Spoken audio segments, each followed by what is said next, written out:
Почитувани, добар ден! Ги следите вестите на Канал 8. Топлотниот бран може да биде една од причините за ширење заразни болести во сточарството.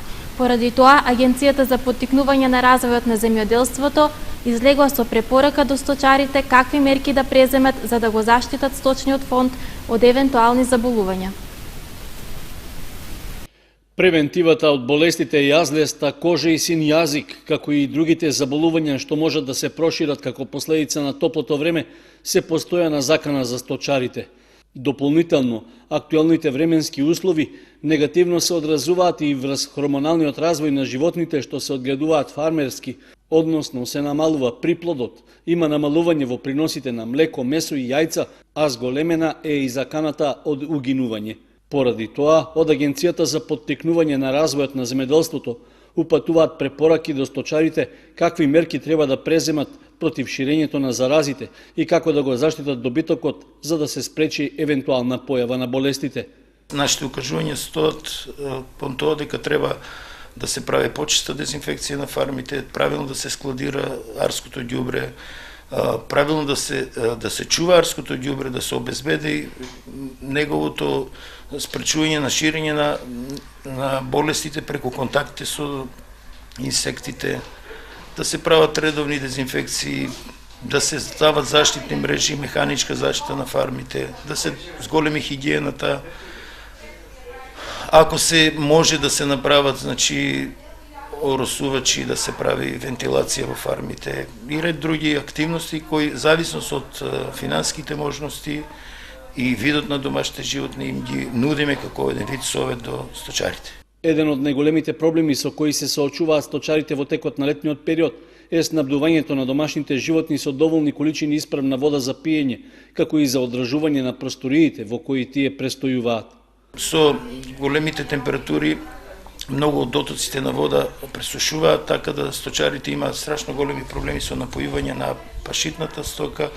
Слични проблеми имаат и сточарите што чуваат шталски животни во фармски услови, но и таму, да речеме, квалитетот на водата е опаднат и ризикот од појава на различни заразни заболувања е присутен. Најдобро е да се користи вода од водоводната мрежа, која што е бактериолошки и хемиски испитана, но секој пат не можат сите сточари тоа да си го приуштат, така да ризикот од заболување и тука е зголемен. Од Агенцијата за поттикнување на развојот на земјоделството препорачуваат да се врши постојана дезинсекција на просториите каде се одгледува стоката, како и редовно да се прави преглед на здравствената состојба на животните. За сега не се регистрирани знаци за можно ширење на заразно заболување кај сточниот фонд, како што беше во изминатите години, поради што на подлог период тогаш беа затворени сточните пазари во државата. Лани карактеристична беше појавата на болеста јазлеста кожа, поради која беа уништени поголем број грла, крави и говеда, а пред 3 години од болеста син јазик пак угинаа поголем број овци и кози. Јавни повици за поддршка на млади земјоделци со вкупно 10.000 евра неповратни средства и за подигање нови повеќегодишни насади објави Министерството за земјоделство, шумарство и водостопанство. Со овие две нови мерки до крајот на годината треба да се овозможи директен трансфер на 6 милиони евра кај вистинските земјоделци. Уште две мерки за финансиска поддршка овозможува Министерството за земјоделство, со што им дава шанса на земјоделските производители да започнат нови инвестиции. Објавените повици за доделување парична помош се дел од програмата за поддршка на руралниот развој, а се однесува на сите кои со земјоделство започнале да се занимаваат од неодамна, како и за подигање долгогодишни насади. На младите земјоделци на располагање им стојат 10.000 евра неповратни средства, велат од ресорното министерство. Мерката за која што постои огромен интерес од страна на земјоделските производители, а тоа е за финансиската поддршка од 10.000 евра неповратни средства за младите земјоделци. Распишуваме оглас за пријавување на млади земјоделци, а новите критериуми за аплицирани, кои што денес ги пропишуваме со правилник, ќе помогнат средствата да завршат кај вистинските земјоделци, да завршат кај вистинските производители. Освен младите земјоделци, парична помош од државата ќе добијат и оние кои од скоро подигнале нови овошни и лозови насади, како и повеќегодишни насади со ароматични растенија. Со оглед на тоа што рокот од 29 февруари воопшто не бил објавен оваа година, им излегуваме во пресрет на земјоделците кои извршиле есенско подигање во 2016 година и на оние кои извршиле пролетно подигање во 2017 година. Сите кои подигнале насади ќе можат да поднесат барања за исплата до 1 септември. За двете мерки за подршка во земјоделството се планира да се вложат вкупно 6 милиони евра. Крајниот рок за поднесување барања за користење на средствата е 29 август. Покрај овие пари, Министерството вети државна помош во вид на субвенции за полјоделците, лозарите, овоштарите и сточарите. При тоа, вкупната сума заедно со претходните две мерки, само во оваа транша ќе достигне околу 10 милиони евра.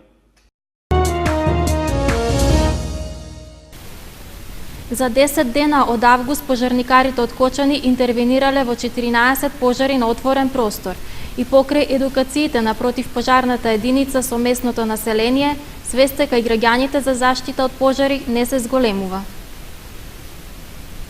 Завршија едукациите на територијалната противпожарна единица на Кочани, кои што во соработка со полициската станица од Кочани и инспектори по земјоделие ги спроведуваа на местното население по ридско-планинските терени и рамничарските делови. Целта беше да се едуцира местното население за опасностите од палење оган на отворен простор, за да може превентивно да се делува и да се намали бројот на интервенциите.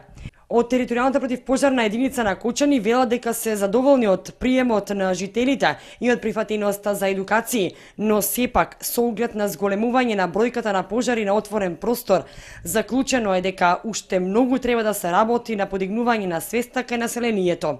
Инаку, територијалната противпожарна единица на Кочани поголем акцент стави на превенцијата од палење на пожари во шума. Беа спроведени достега 6 посети на ридско-планинскиот предел, заедно со инспекторот за шуми од Министерството за земјоделие, представници од полициска станица од Кочани, но исто така беше вклучен и инспекторот за земјоделско земјиште од Министерството за земјоделие.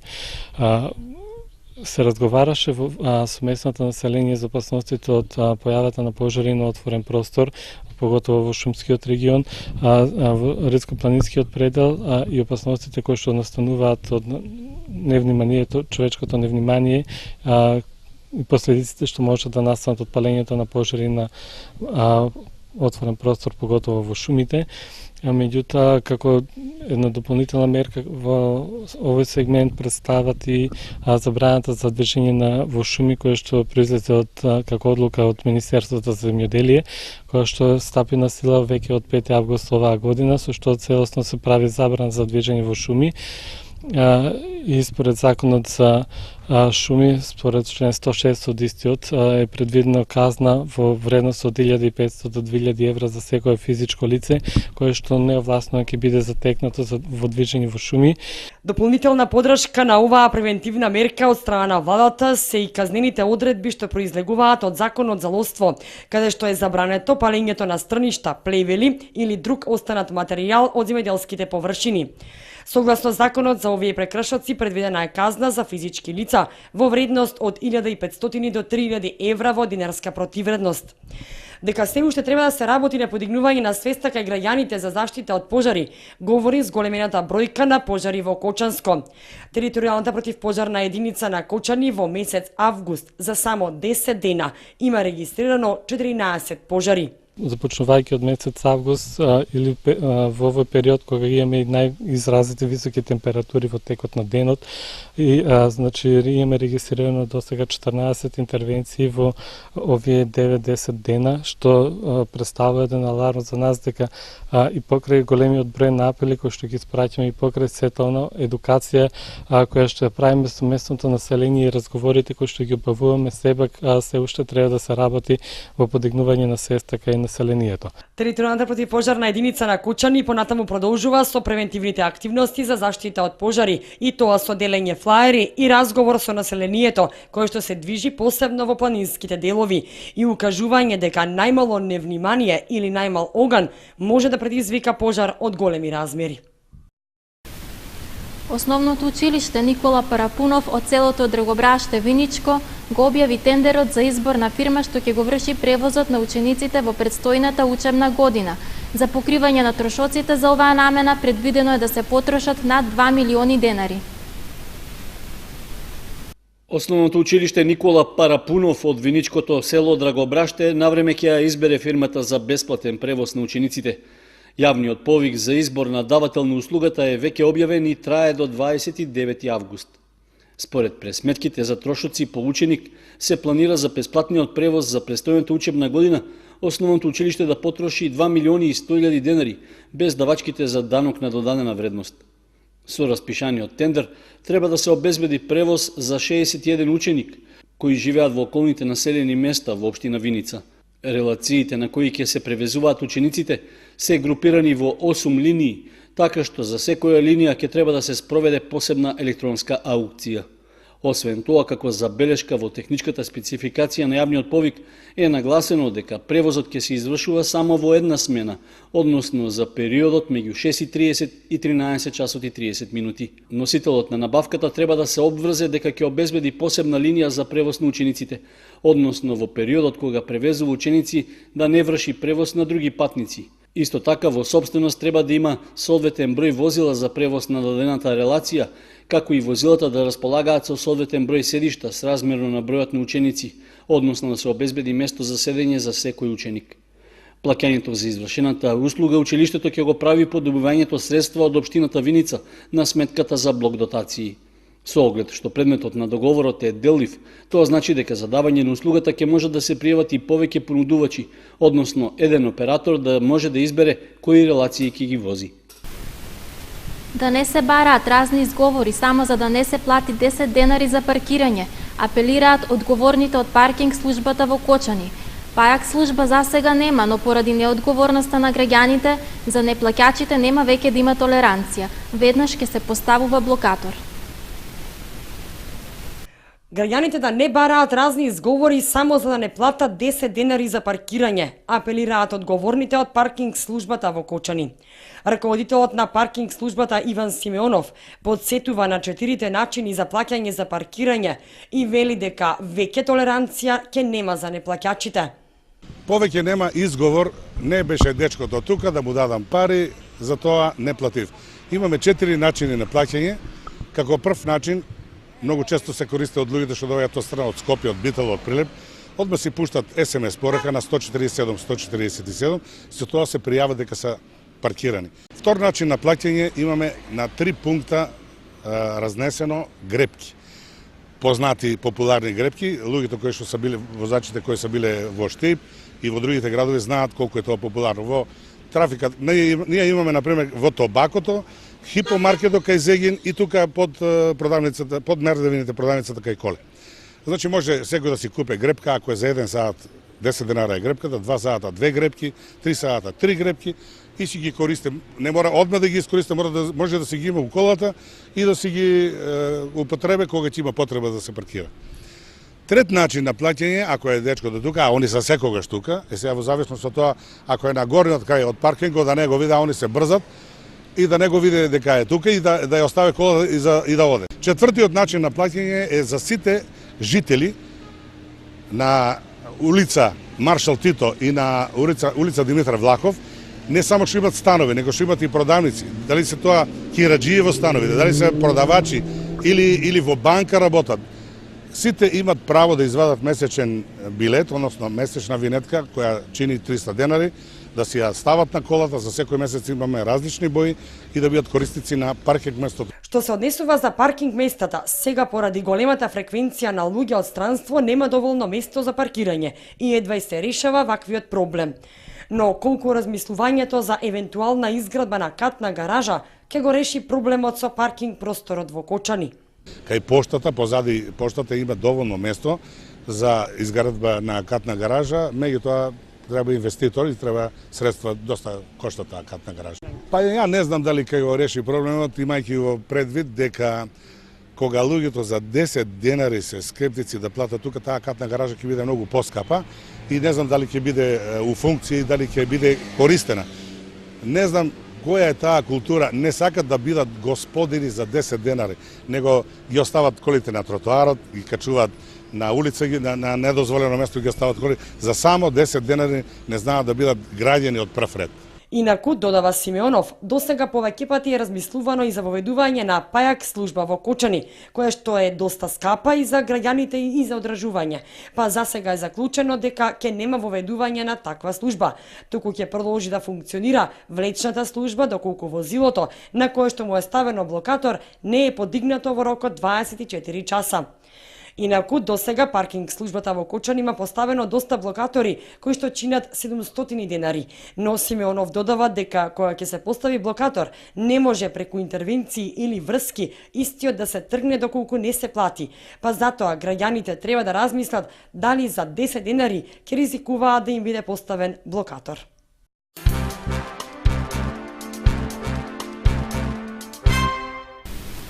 Македонската православна црква не ја прифаќа лековитоста на водата од изворите кај манастирот Света Петка во Кочански дол.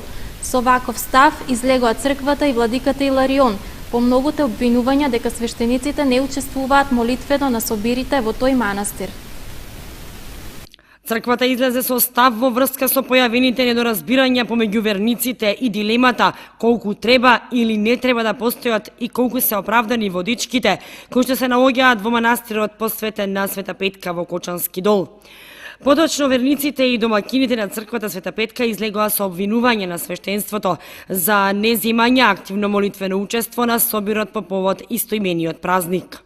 Ставот на црквата е јасен во врска со таквите водички, значи точно е дека неговото високо преосвештенство митрополитот Брегалнички Иларион од снисхождение благослови поради трудот, поради нели соборот на верниците, да се зема молитвено учество од страна на свештениците во токму на денот посветен на Светата Параскева, но по претходно напоменување и од владиката и од свештеникот кој што е задолжен во таа парохија, нели другите водички кои што се изградени, односно откопани без благослов на неговото високо преосвештенство митрополитот Брегалнички Иларион, да бидат затворени, пошто за жал од страна на да не бидам разберан погрешно, не знам точно дали од страна на одборот или на одредени личности, на ваквото не најше на разбирање на барањето на митрополитот и поради тоа нели свештеникот секако со знаење на митрополитот, а и по сите оние канони кои што ги пропишува Светата православна црква не земал молитвено учество, односно не го благословил да речеме празничниот ручек. Значи тоа не е некоја причина за кревање на било каква фама, бидејќи ставот на црквата е јасен, значи каде што се принесува благодарење, каде што се служи света литургија, каде што луѓето се причестуваат, таму е црквата, зашто каде што е Христос, таму е црквата, а не водичките, бидејќи најздраворазумно гледано, каде да копаме ќе најдеме вода. Доколку има благослов, додава Ѓакон Арсовски, и е одобрено од надлежниот митрополит на одредено место да се гради црква и да се земе молитвено учество, тогаш е во ред, но доколку е направено без благослов и одобрение, луѓето немаат право да реагираат, бидејќи ваквите водички или пронаоѓање на така наречени свети места раѓаат суеверија и застранување од верата.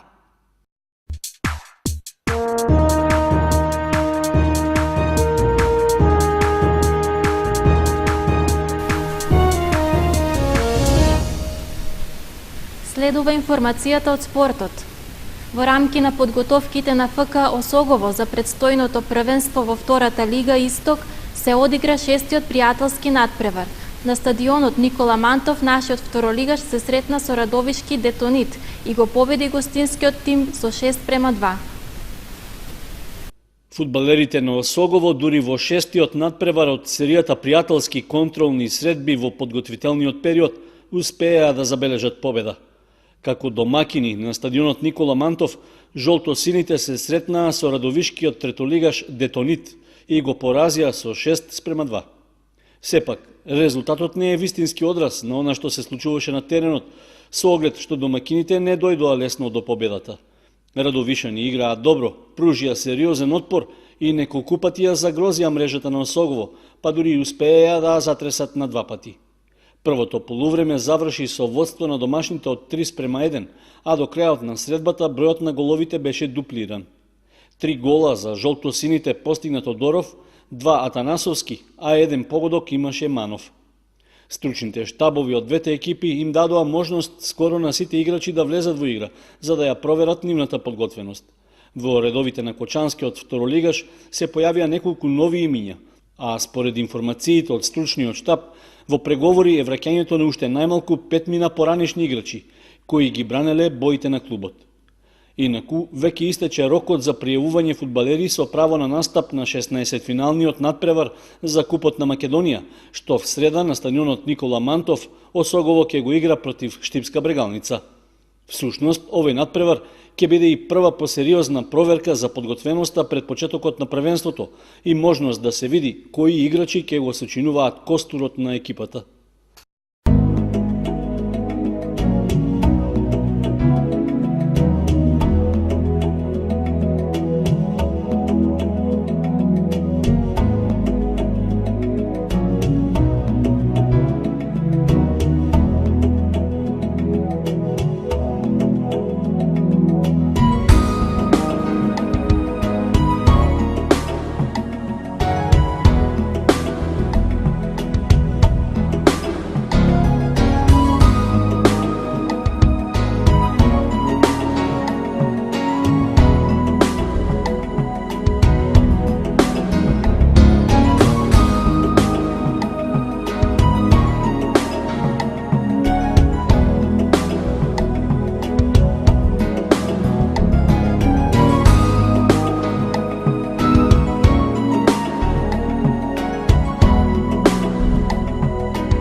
Почитувани, ова беше се што ви подготвивме за денес. Останете и понатаму со програмата на Канал 8. Довидување.